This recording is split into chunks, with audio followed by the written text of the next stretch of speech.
Hi, this is Bill Watkins.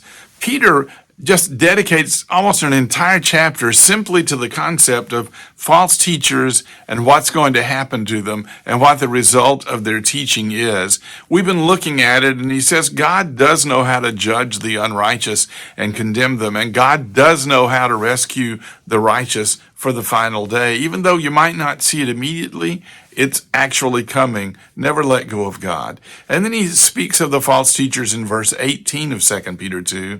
For when they speak great swelling words of emptiness, they allure through the lust of the flesh, through lewdness, the ones who have actually escaped from those who live in error.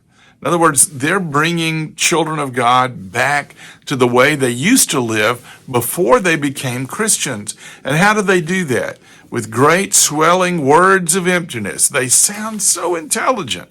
They sound so wonderful. I remember hearing a lady one time say, that preacher was so smart, I didn't understand a word he said. She was praising him, and she didn't understand a word he said. Listen.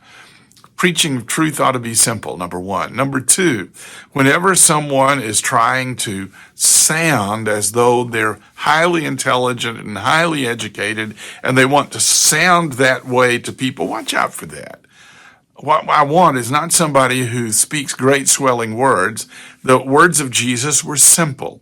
The most intelligent man who ever lived used simple words that a child could understand. You use simple words when you preach and when you teach. But he said, using them, they allure through the lust of the flesh. In other words, they're saying, look, you can do this. You can live this way. God understands that you're only human. Through lewdness. And so many people fall for it. In a world that today is moving further and further into immorality, don't be allured by that world.